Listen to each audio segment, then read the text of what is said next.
Hello ladies and gentlemen, welcome back to the channel. My name is Roden, and in today's video we're going to be going over the 5 reasons you should and the 5 reasons you should not buy a Mitsubishi 3000 GT. The way these videos work, in case you're new here, is first I go over 1 reason you should, then 1 reason you shouldn't, then 1 reason you should, then 1 reason you shouldn't, until we get to 5 of each, 10 total, and then at the end of the video I tell you my final thoughts on whether or not I think you should buy a Mitsubishi 3000 GT. Okay, sound good? Sound good. Alright, media of the day is Call of Duty Black Ops. That's it. The first one. The best one. Not really, in my opinion. It's actually in my opinion, it's actually the 3rd best Black Ops game. Sue me, but that still means it's incredible. Campaign-wise, best Black Ops game, hands down, hands down. As a matter of fact, Black Ops 1's campaign, I'm gonna say it, best Call of Duty campaign, hands down. Zombies mode, absolutely incredible, not the best in the series though. Multiplayer mode, absolutely incredible, not the best in the series though. But incredible game. If you're into first-person shooter games, if you've never played it, go back and play it, man. Absolutely incredible game. You are missing out. Go give it a try. But without further ado, let's go right into it with the 5 reasons you should and the 5 reasons you should not buy a Mitsubishi 3000 GT. And reason number 1 why I think you should buy a Mitsubishi 3000 GT is, simply put, the price for the SL models. For those who don't know, the SL models for the 3K GT are pretty much the base models. And so you could find a base model 3000 GT for like 5 grand. Even less than that if you buy one with higher mileage that might have a little bit of a problem. The price for these cars are dirt cheap. Now we're going to find out the reasoning as to why the price for them is so cheap in today's video, but they are cheap cars. And at the end of the day, they are still I guess you could call it quote-unquote sports car. Like, I feel like most people would agree that a 3000 GT is definitely a sports car, and you're getting that for 5 grand. Like, it does not look like a car that's only $5,000. That's the best way I can put it. However, with that being said, reason number 1 why I think you should not buy a Mitsubishi 3000 GT is the price for the VR4 models. Yeah. So for those who don't know, the way the Mitsubishi 3000 GT works is it has the Mitsubishi 3000 GT SLs. These are base model cars, so 3-liter V6s, naturally aspirated. They make 170 horsepower and they're front-wheel drive with nothing else really that crazy going on. They're not that much to write home about. However, they also have the VR4 trim, which comes with a much better motor that makes much more horsepower, is all-wheel drive, has active aero, is overall just a significantly cooler and overall better car than the SLs. But they're expensive, and that's because people that have a VR4 3000 GT know that they're great cars and they don't want to sell them. You're looking at 15 grand, even 20 grand for a clean example of a VR4 3000 GT, and at that point, it's just not worth it, I would say.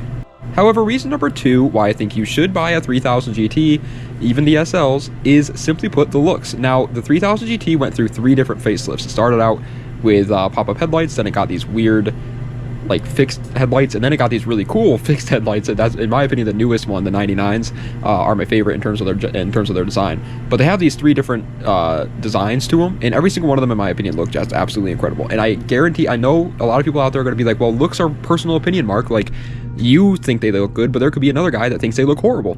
True, you're absolutely right, and I do apologize if you're a person that thinks that the 3000 GT doesn't look good, but at the same time, if you're a person that thinks the 3000 GT doesn't look good, you might want to go get your eyes checked, because they look incredible. There's not a single person out there that I've ever met in my life that said the 3000 GT doesn't look cool. It's a cool looking car, and so let's just be honest with ourselves. I'm putting it as a good reason. They look awesome. However, reason number 2 why I think you should not buy a 3000 GT, and this is one of the reasons why the SL models are so cheap, they're front-wheel drive only in the SL models. Again, the VR4 is all-wheel drive, but if you're buying a VR4, you're probably not watching a Mark Roden video on the 3000 GT because you're a lot smarter than me when it comes to the 3000 GT. However, if you're looking for a SL model, they are only available as front-wheel drive. Now, there are definitely people out there that like front-wheel drive cars. You know, I'm not trying to bash on you guys or anything like that. I own a front-wheel drive. My car's an Integra. All right, I have an Acura Integra. I have a front-wheel drive car. I get it. They still can be fun. But the vast majority of car guys, I would say, would agree that rear-wheel drive is overall 9 times out of 10 a more fun platform to own, and this car was only available as front-wheel drive. It's also not like a fun front-wheel drive like Civics or something, like where they're super lightweight and have a really short wheelbase, so they're super nimble. The 3000 GT is a bigger car with a bigger wheelbase, so even, yeah, it's not like a front-wheel drive in that sense. However, reason number 3 why I think you should buy a 3K Jetta is the aftermarket support. Yeah, the aftermarket support is incredible. Now, here's here's the thing, okay? If you are coming from a Civic, like a 6th gen or a 5th gen EG, EK Civic, or like a 350Z or like a 240SX, and then you're getting into a 3000 GT, I will say the aftermarket support might be a little bit lackluster for somebody like you. They don't have as much aftermarket support as like the big name JDM cars, but they are still a Japanese sports car, so they do still have more aftermarket support than something like a muscle car or a European sports sedan or something like that, right? They have tons of aftermarket support, whether it's cosmetics, interior, performance. They have tons of aftermarket support for you for all the different kinds of price ranges, just not as good as some of the other JDM options.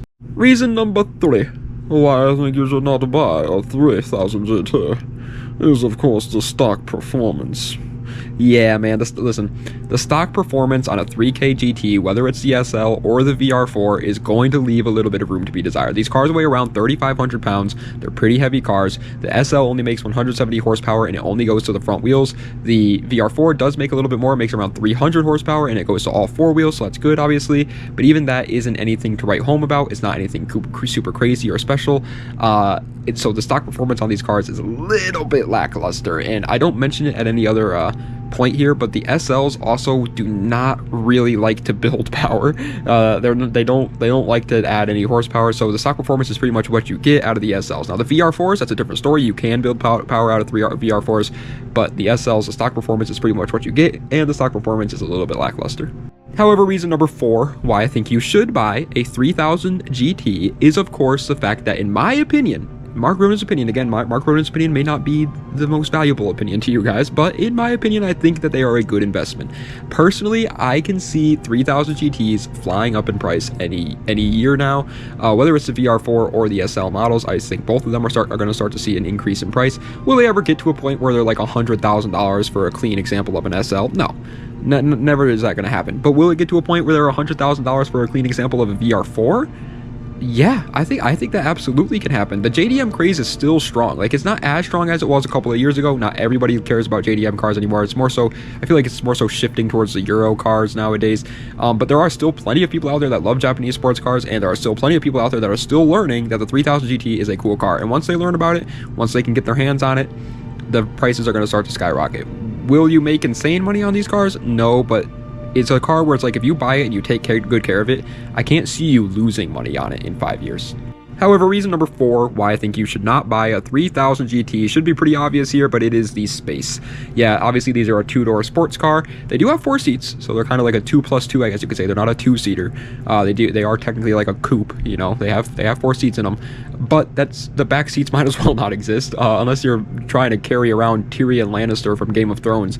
You really don't have any back seat space whatsoever. So in terms of space in the interior, or the cabin space, I guess you could say, it's really lackluster, whether it's the back seats or the front seats. Your headroom, leg room, elbow room might not be the great if you're a taller, bigger guy. And the space in the cargo, so in the trunk to store things, is also not that great in these cars. It's not a surprise to 99% of people watching this video, I guarantee you, but if for some reason you thought a 3000 GT would have plenty of space to carry around all your gear and drive all your family around in it or whatever, obviously, unfortunately, that is not the case. However, reason number 5, and the final reason for today's video on why I think you should buy a 3000 GT, is a bunch of little tiny reasons I added up into one big reason. Active aero and all-wheel drive in the VR4 models with a great engine for building power. That is my ending thesis, my climactic ending. I don't know what you would call it. Whatever, it's my ending. It's a great, it overall, the VR4 is an incredible car. There's a reason why a lot of people love these cars in the JDM world. They are freaking awesome. Everything about them is awesome. Active aero is just, that alone is super cool. All-wheel drive, I would rather have rear-wheel drive. You know me, I like rear-wheel drive, but there's no denying the fact that all-wheel drive, especially in the 90s, was super cool and super different and unique. And the motor being insanely good for building power is also just really, really cool as well. In the VR4 models, it makes total sense why they're asking for 15 grand. They are super, super cool cars. However, with that being said, reason number 5, and the final reason why I think you should not buy a 3000 GT, but obviously that's just for today's video, there might be other reasons, is of course the reliability issues, specifically in the SL models. But if you get a higher mileage at VR4 that wasn't taken care of, it will definitely rear its ugly head in terms of reliability. I think the reason why a lot of VR4s get a pass is because a lot of VR4 owners like to take care of their 3000 GT, whereas the SL owners, they don't really care about it as much, and so it tends to be a little bit more unreliable. But they both have pretty bad reliability problems. It's unfortunate because they are such cool cars, but they really do have a bad rep when in terms of performance out of the gate and in terms of reliability. It's a JDM car that isn't as reliable as other Japanese cars. Is it going to be more reliable than something like a 90s BMW or a 90s Audi or a 90s Mercedes? Yes. But is it going to be as reliable as a 90s Honda, a 90s Toyota? No, unfortunately not. So my final thoughts though, do I think that you should buy a Mitsubishi 3000 GT? Well, if you have the money for the VR4, then yes, I think it's a great idea and a fun alternative to a normal JDM build. However, for the money, there are plenty of more reliable and overall just better options for the price. So I'm not going to sit here and act like it's the best option, hands down, like everybody should buy it. It takes a certain type of person, and if you are that certain type of person, if they're really just calling your name, then I say go for it. If you have the money for a VR4, I say go for it. But don't cheap out on them. If you buy a 5K VR4, you're going to be spending another 500K in parts to get it running right. So make sure if you have the money, spend the money on a nice VR4. The SL models though are sadly, in my opinion, just too underpowered and unreliable to recommend to really anybody. But boy, they are cool. There's just such cool cars. If you're looking for just a fun little weekend car that you can have fun in and maybe modify, turn into a whole project, motor swap it, whatever, just a cool chassis that not a lot of people build, then that's like really the only part where the SL plays a role now, unfortunately. But yeah, I can't safely recommend it to anybody anymore. It's cheap, and that's its big number one thing. Is like, at least you're not losing a lot of money on the SLs, but they're just not the best. Also, if you're looking for a daily driver, obviously, in my opinion, no, this is a horrible option for you. They're way too impractical and unreliable and no space and all that crap for that. But ladies and gentlemen, that is the end of today's video on the 5 reasons you should and the 5 reasons you should not buy a Mitsubishi 3000 GT. I hope you guys enjoyed. If you did, please be sure to like, comment, and subscribe to the channel for more content just like this. Let me know what the videos I'd like to see in the comment section down below. Check the links in the description for any of my other social medias or any of my other YouTube channels or any of that great Momo Jumbo. And thank you guys all so much for watching today's video. I really appreciate it, guys. I feel like we just did a 5 reasons you should and 5 reasons you shouldn't like 2 days ago. And that's because we just did a 5 reasons you should and a 5 reasons you shouldn't like 2 days ago. It was on the 300ZX Z32. But I already had this video script written out, and then somebody donated $5 to see the 300ZX one. So I was like, oh, Jesus, now I gotta do that one. So then I just added like another script with the 300ZX. I did that one first. And so since I already had this one written out and everything like that, I decided I would do this one first instead. So hope you guys understand and everything like that. But yeah. Tomorrow's video, I think, is going to be a cheap cars video. I think we're going to do the top 25, what is it? Top 25 coupes under $10,000. That's what it is. Poops. We're doing the poops under $10,000, guys. So hope you guys are excited for that one. But anyways, thank you guys so much for watching. I appreciate it. Trying to keep those videos shorter, as you guys know. So I'm going to keep the outro short today. But das vidania, and have a nice night.